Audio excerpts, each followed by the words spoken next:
महाराणा प्रताप ने उस बाघ का शिकार कर उस बाघ को मार डाला। न तो मैं महलों में रहूंगा, न किसी धातु के पात्र में भोजन करूंगा।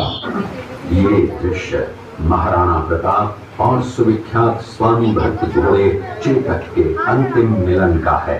ये देखिए दोस्तों, कितनी बड़ी पगड़ी है ये है महाराणा प्रताप जी। इन लोगों ने महाराणा प्रताप के साथ युद्ध लड़ा था हल्दी घाटी का। सभी राजाओं ने अकबर की अधीनता स्वीकार कर ली थी। एकमात्र महाराणा प्रताप ने अपना मस्तक अकबर के आगे नहीं झुकाया। प्रताप ने अपने घोड़े चेतक को एड़ लगाकर मान सिंह के हाथी पर चढ़ा दिया। हाथी से उतरते समय चेतक की एक टांग कट गई। नमस्कार दोस्तों, जय माता, राम राम। मैं हूं आपका अपना दोस्त लोकेंद्र सिंह राठौड़ और आज साथ में मेरे पापा जी श्रीमान रूढ़ सिंह जी राठौड़। हम दोनों आप सभी का स्वागत करते हैं अपने एक और नए वीडियो। दोस्तों अब हम लोग आ चुके हैं महाराणा प्रताप म्यूज़ियम पर और देखते हैं अंदर से कैसा है। आई होप कि यहाँ पर वीडियोग्राफी अलाउ हो तो मैं आपको अंदर से भी दिखा पाऊँगा, अगर नहीं दिखा पाया तो उसके लिए सॉरी दोस्तों। चलिए पहले आपको बाहर का दिखा देता हूँ, लोकेशन कैसा है यहाँ का। ये देखिए दोस्तों, ये है महाराणा प्रताप म्यूज़ियम के बाहर की लोकेशन। यहाँ पर फोटोग्राफी करवा सकते हैं ऊँटों पर बैठकर। और ये है म्यूज़ियम, वहाँ चल के हम देखते हैं टिकट। दोस्तों ये जो महाराणा प्रताप म्यूज़ियम है इन पहाड़ियों पर स्थित है। ये देखिए इधर से रास्ता ऊपर आने के लिए, और ये म्यूज़ियम कुछ यहाँ से चालू होता है। शायद आपको धूप के कारण सही से दिखाई नहीं दे रहा होगा, कोशिश करता हूँ आपको अच्छे से दिखाने की। तो ये है इसका एंट्रेंस गेट। मैंने अभी टिकट ले ली है और टिकट है एक पर्सन की 120 रुपये की। तो हमने 2 टिकट ली है, पापा जी और मेरी। ये है 240 रुपये की। अब यहाँ देख सकते हैं जो टिकट चार्जेस हैं 120 रुपये पर हेड है। बच्चों के 3 से 10 साल तक के बच्चों के 60 रुपये हैं और फॉरेनर्स के 300 रुपये। चलिए चलते हैं हम अंदर एंटर करते ही आप देखिए इस तरफ महाराणा प्रताप जी का आपको स्टैचू मिलेगा। दोस्तों अंदर से ये म्यूज़ियम कुछ इस तरह से दिखाई देता है। ये देखिए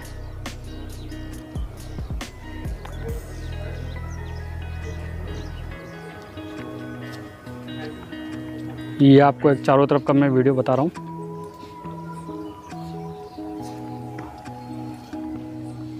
दोस्तों ये देखिए, ये जितनी भी प्रतिमाएं आप देख रहे हैं ये सभी तांबे की बनी हुई है। अब आपको एक चीज़ और दिखाता हूँ। ये देखिए ये हैं वीर शिवाजी।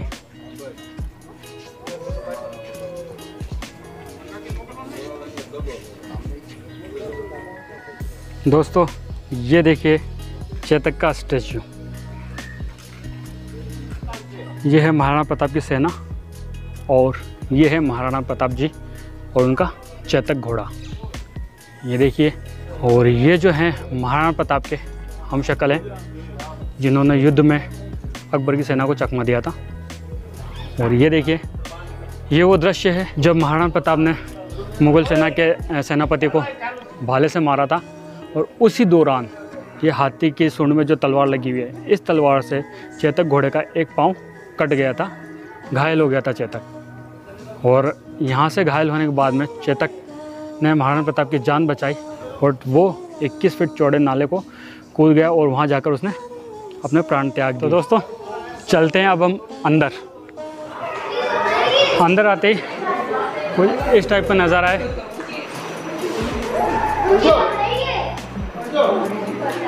अब इस सारी चीज़ मैं आपको पास से बताता हूँ।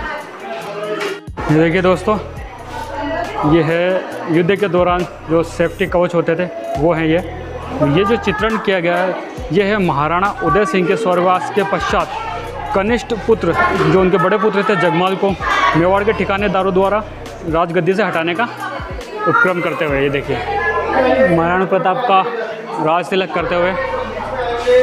ये देखिए दोस्तों कितना बड़ा साफ़ा है, केसरिया साफ़ा।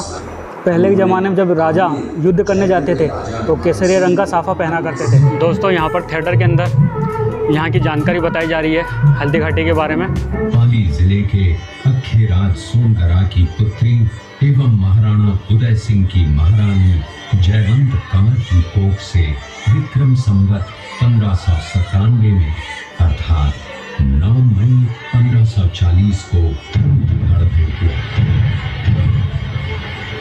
बाल्यकाल चित्तौड़गढ़ में गुजरा।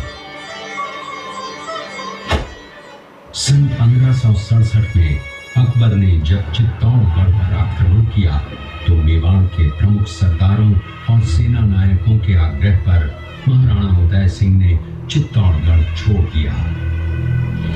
अपने देश, कुल, गौरव और मातृभूमि की मर्यादा के लिए प्राण न्योछावर करने वाले योद्धाओं और ललनाओं से प्रताप ने न केवल सीख ली बल्कि ये घटना उनके जीवन का आधार बन गई। फरवरी 1572 को महाराणा उदय सिंह का देहांत हुआ।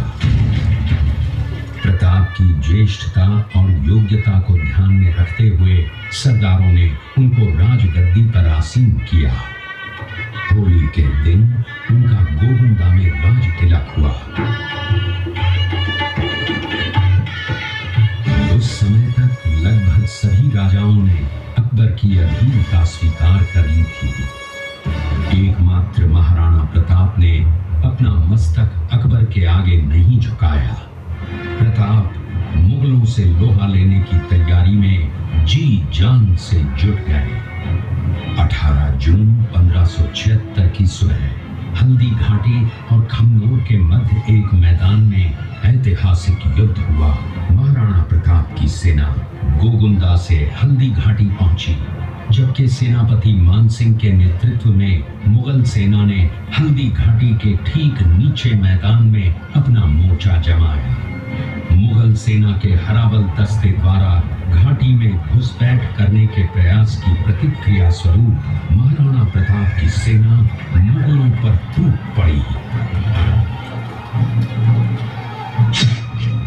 प्रताप के हराबल सैन्य दलों का नेतृत्व पठान हाकिम हासूर कर रहे थे। भीलू राणा, जो राणा पूंजा के नाम से भी जाने जाते हैं, उनके नेतृत्व में भील आदिवासियों ने गोरिल्ला पद्धति से युद्ध करते हुए मुगलों के छक्के छुड़ा दिए। देखते ही देखते शाही सेना में खलबली मच गई। रक्त तलाई घोड़ों की टापों, हाथियों की चिंगारों और तलवारों की झंकारों से गूंज उठी। चारों तरफ हाहाकार मच गया। युद्ध का घटनाक्रम अचानक उस समय बदल गया जब प्रताप ने अपने घोड़े चेतक को एड़ लगाकर मानसिंह के हाथी पर चढ़ा दिया और उस पर भाले से भरपूर वार किया। मानसिंह हौदे में दुबक गया। हाथी से उतरते समय चेतक की एक टांग कट गई। इस स्थिति को भांपकर महाराणा प्रताप के हमशक्ल सेनापति झालामान ने महाराणा प्रताप से आज्ञा लेकर उनका राजमुकुट धारण किया। मुगल सेना झालामान को महाराणा प्रताप समझकर उन पर टूट पड़ी और झालामान शहीद हो गए। उधर चेतक ने अपने स्वामी को 5 किलोमीटर तक 3 टांगों पर ही लेकर एक बरसाती नाले को पार किया। उसके पश्चात उसके प्राण पखेरु उड़ गए।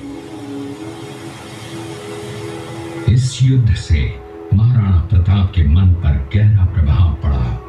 परिणाम स्वरूप उन्होंने मुगलों पर विजय प्राप्त करने तक राजसी ठाट बाट छोड़ने और पत्तों पर भोजन करने का प्रण लिया, जिसे उन्होंने जीवन भर निभाया। महाराणा प्रताप ने अपना सैन्य बल बढ़ाकर सर्वप्रथम अरावली पर्वत की घाटियों में बसे दिवेर पर चढ़ाई कर विजय प्राप्त की। इसके बाद कुंभलगढ़ पर भी विजय प्राप्त की। सिर्फ चित्तौड़गढ़ को छोड़कर सारे मेवाड़ को अपने अधीन कर लिया। कालांतर में महाराणा ने चावंड में अपनी राजधानी स्थापित की।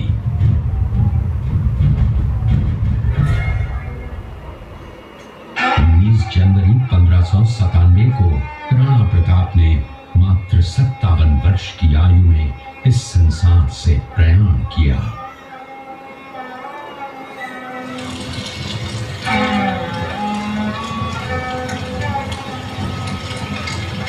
हल्दी घाटी का युद्ध एक सांप्रदायिक युद्ध न होकर आत्मसम्मान, मातृभूमि की स्वतंत्रता व स्वाधीनता का संघर्ष था। इसका प्रमाण ये है कि जहां पर अकबर की सेना के सेनापति जयपुर के राजा मानसिंह थे, वहीं पर महाराणा प्रताप की सेना के सेनापति काबुल के हाकिम खां सूर थे। महाराणा प्रताप स्वतंत्रता की वेदी पर एक ऐसा अंगारा था जो आत्मसम्मान व देश गौरव के लिए दिन रात जलता रहा, धधकता रहा और अंत में बुझकर भी उसने देश में ऐसा लौह भर दिया जिसकी प्रखर किरणों ने भारत माता को गुलामी की जंजीरों से मुक्त कराने के लिए सदा प्रेरित किया। यहाँ पर स्टोरी टेलिंग हो रही है। करने के लिए वनवासी जीवन व्यतीत करने लगे। उनके पास पर्याप्त संपत्ति नहीं थी तो उनके वित्त मंत्री भामाशाह ने अपनी सारी सुख सुविधा को छोड़कर अपने राजा को स्वयं का धन 25 लाख रुपए व राजकोष में 20,000 अशर्फियां देश के लिए अर्पित की, जिससे महाराणा प्रताप ने 12 वर्षों तक अपनी सेना को संगठित किया, सैन्य शक्ति को बढ़ाया और मेवाड़ मातृभूमि को आजाद करवाया। ये कुंभलगढ़ किला है। इस किले का प्राचीन नाम मच्छिंद्रगढ़ है। इस किले का निर्माण महाराणा कुंभल ने करवाया था। इस किले के अंदर 9 मई 1540 ईस्वी में महाराणा प्रताप का जन्म हुआ था। इस किले की ऊंचाई समुद्र तल से 3568 फीट की है। इस किले की दीवार 36 किलोमीटर तक फैली हुई है। इस दीवार का नाम ग्रेट वॉल ऑफ चाइना के बाद द्वितीय पायदान पर दर्ज है। इस किले के अंदर 360 प्राचीन मंदिर हैं। उन मंदिरों में से जग प्रसिद्ध महादेव का मंदिर सबसे प्राचीन है। ये दृश्य मेवाड़ की प्राचीन राजधानी चित्तौड़गढ़ का है। इसी किले के अंदर महाराणा प्रताप का बचपन बीता था। इस किले की तलहटियों में महाराणा प्रताप ने अपने गुरु से शिक्षा प्राप्त की थी। ये किला 12 वर्ग किलोमीटर में फैला हुआ है। इस किले पर जब भी विदेशी आक्राताओं ने आक्रमण किया और उस आक्रमण में कोई भी राजा व सैनिक वीर गति को प्राप्त कर लेते तो उनकी पत्नियां वीरांगनाएं अपने सतीत्व की रक्षा करने के लिए जलती हुई अग्नि में कूद प्राणों को त्याग देती थी, जिसे हम जौहर कहते हैं। चित्तौड़गढ़ में 3 मुख्य बड़े जौहर हुए थे। प्रथम जौहर 1303 ईस्वी में रानी पद्मिनी ने 16,000 स्त्रियों वीरांगनाओं के साथ जौहर किया था, सिर्फ अल्लाउद्दीन खिलजी के कारण। दूसरा जौहर 1535 ईस्वी में गुजरात के शासक बहादुर शाह के आक्रमण के कारण गर्भवती ने वीरांगनाओं के साथ किया। और तीसरा जौहर 1568 ईस्वी में हुआ जब मुगल शासक अकबर ने चित्तौड़गढ़ पर आक्रमण किया। उसी समय में रानी फूलकुमारी ने 7,000 वीरांगनाओं के साथ जौहर किया। आप लोगों ने चित्तौड़गढ़ का दृश्य देखा। उसी किले के अंदर की ये घटना है। मेवाड़ की एक ऐसी मां थी जिसने अपने पुत्र का बलिदान देकर राजवंश की रक्षा की थी। उस मां का नाम पन्नाधाय था। पन्नाधाय जाति से गुर्जर थी। वो एक राजकुमार की धाई मां थी। दूसरी तरफ हाथ में तलवार लिए खड़ा ये बनवीर सिंह एक दासी पुत्र है। ये कुंवर उदय सिंह की हत्या करके मेवाड़ की राजगद्दी प्राप्त करना चाहता था। एक रात्रि बनवीर सिंह को मौका मिला। वो राजकुमार उदय सिंह के बड़े भाई विक्रमादित्य सिंह की हत्या करके राजमहल की तरफ आगे बढ़ा। इसकी सूचना पन्नाधाय को लग गई। कुछ समय तक पन्नाधाय चिंतित हुई। तभी पन्नाधाय ने अपने पुत्र चंदन को राजसी कपड़े पहनाकर पलंग पर सुला दिया और उदय सिंह को एक टोकरी के अंदर छिपाकर पत्तों से ढक के महल के बाहर निकालकर गुप्त रास्ते से कुंभलगढ़ भेज दिया। बनवीर सिंह जब तलवार लेकर राजकक्ष में आया तो उसने पन्नाधाय से कड़क आवाज में उदय सिंह के लिए पूछा तो पन्नाधाय ने चंदन की तरफ इशारा किया। बनवीर ने चंदन को उदय सिंह समझकर चंदन की हत्या कर दी और ये समझने लगा कि मैंने राजकुंवर उदय सिंह को मार दिया। वही राजकुमार बड़े होकर राजा बने और अपने नाम का उदयपुर नगर बसाया, जो यहाँ से 40 किलोमीटर दूर है। और उन्हीं के पुत्र महाराणा प्रताप हुए, जिन्होंने हल्दी घाटी का युद्ध लड़ा, और आज हम लोग उनका इतिहास यहाँ पर देख रहे हैं। रहीम खान खाना अजमेर का सूबेदार था। जब वो शेरपुर पहुंचा तब इसका पता कुंवर अमर सिंह को चला, जो महाराणा प्रताप के पुत्र थे। अमर सिंह ने शेरपुर छावनी पर अचानक आक्रमण कर दिया। उस आक्रमण में मुगल सेना में भगदड़ मच गई। मुगल सेना को अपनी छावनियों को छोड़कर भागना पड़ा। छावनियों के अंदर से लूटा हुआ माल व अब्दुल रहीम खान खाना, जिसकी बेगम आनी खान को बंदी बनाकर महाराणा प्रताप के सामने पेश किया गया। तब अमर सिंह पर महाराणा प्रताप क्रोधित हुए और कहा, जहां से इस नारी को बंदी बनाकर लाए हो, इसे पुनः सहसम्मान लौटा कराओ। महाराणा प्रताप ने कहा, हमें नारी से कोई दुश्मनी नहीं है, हमें तो देश विद्रोहियों से दुश्मनी है, जिन्होंने चारों तरफ आतंक फैलाया है। महाराणा प्रताप के आदेश का पालन करते हुए कुंवर अमर सिंह ने उस मुगल नारी को सहसम्मान छावनी तक पहुंचाया। इस प्रकार महाराणा प्रताप ने अपने क्षत्रिय राजपूत धर्म का पालन किया और पराई स्त्रियों को मां, बेटी और बहन का दर्जा दिया। ये है महाराणा प्रताप का चरित्र और नैतिक उदारता का परिचय। ये घटना महाराणा प्रताप की वीरता को दर्शाती है। एक समय नरभक्षी बाघ का आतंक छाया हुआ। महाराणा प्रताप ने उस बाघ का शिकार कर उस बाघ को मार डाला। ये घटना महाराणा प्रताप की वीरता की प्रतीक है। इस दृश्य में देखिए, महाराणा प्रताप अपनी प्रतिज्ञा का पालन करते हुए। महाराणा प्रताप ने प्रतिज्ञा की थी कि जब तक अपनी मातृभूमि को शत्रुओं से मुक्त नहीं करा लेता, तब तक न तो मैं महलों में रहूंगा, न किसी धातु के पात्र में भोजन करूंगा, न किसी गद्दी के बिछौने पर सोऊंगा। पत्ते ही भोजन के पात्र होंगे, जमीन ही बिछौना होगा। इस प्रतिज्ञा का पालन उन्होंने 21 वर्षों तक जंगलों में रहकर किया। इस दृश्य में देखिए, महाराणा प्रताप वृक्ष के नीचे बैठकर पत्तों पर खाना खाते हुए। इसी कारण हम आज भी महाराणा प्रताप को श्रद्धा व सम्मान से याद करते हुए देशभक्ति की प्रेरणा प्राप्त करते हैं। ये दृश्य महाराणा प्रताप और सुविख्यात स्वामी भक्त घोड़े चेतक के अंतिम मिलन का है। हल्दी घाटी युद्ध के बाद चेतक घोड़े ने 22 फीट के एक बरसाती नाले को पार किया। ये उसी समय का दृश्य है।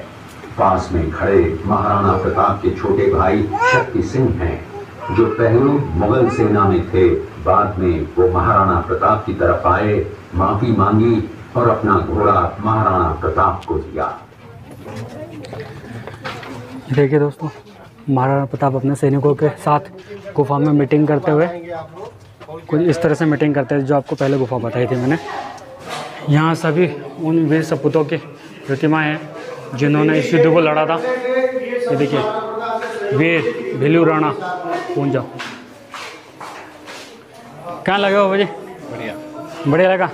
तो दोस्तों, अभी हम लोगों ने म्यूज़ियम देखा अंदर से।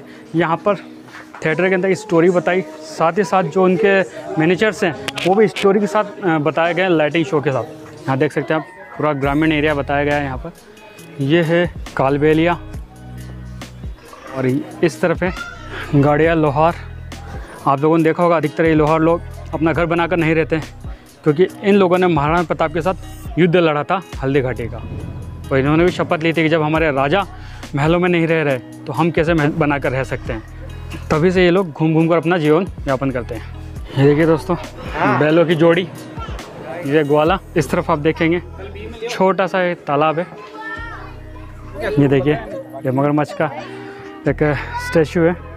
दोस्तों ये देखो, पहले के ज़माने की बैलगाड़ियाँ इस टाइप की होती थी। मैंने तो खैर देखी हुई है, लेकिन आज के ज़माने में और आज के ज़माने के बच्चों को देखने को नहीं मिलती होगी शायद। ये देखिए, ये है बैलगाड़ी और वो है पाडा गाड़ी। जो आप देख रहे हैं वो भैंसा है। दोस्तों देखिए, पहले के ज़माने में बैलों के द्वारा गेहूँ पीसा जाता था। बैल चारों तरफ इसके घूमते थे चारों तरफ, और इन पाटों के बीच में अनाज पीसा जाता था। और ये है गन्ने के रस की चरखी। यहाँ पर भी बैलों को जोता जाता था, आप देख सकते हैं वहाँ पर, और बैल इसके चारों तरफ घूमते थे और बीच में यहाँ गन्ना लगाया जाता था जिससे उसका रस निकलता था और काम में लिया जाता था। तो दोस्तों ये म्यूज़ियम वाकई बहुत अच्छा है यार। सीरियसली जो टिकट के 120 रुपये लगे हैं ना, वो बिल्कुल वसूल हुए हैं। मतलब यहाँ आकर आपको ऐसा नहीं लगेगा कि यार मतलब कुछ खास है नहीं। यहाँ देखने को आपको बहुत सारी चीज़ मिलेगी, बहुत सारी जानकारी आपको मिलेगी, और यहाँ के इतिहास के बारे में आपको लाइट शो और थिएटर के द्वारा आपको बताया जाएगा यहाँ के इतिहास के बारे में। तो गाइस मुझे तो बहुत मज़ा आया। तो दोस्तों अगर वीडियो को आपने यहाँ तक देख लिया है तो प्लीज़ चैनल को सब्सक्राइब करना, वीडियो को लाइक करना और ज़्यादा से ज़्यादा शेयर करना, ताकि और लोगों को भी जानकारी यहाँ की मिल सके। और दोस्तों यहाँ की टिकट वगैरह सभी चीज़ मैंने आपको बता दी है, ताकि आप लोग जब भी यहाँ आएँ तो आप लोगों को पहले से इसके बारे में पता चल सके। ये अभी की टिकट थी, बाद की क्या होगी मुझे नहीं पता है। तो दोस्तों इस वीडियो को हम लोग यहीं पर एंड करते हैं, क्योंकि वीडियो बहुत ज़्यादा बड़ा हो चुका है। तो चलिए मिलते हैं अगले व्लॉग में, तब तक के लिए जय हिंद, जय भारत।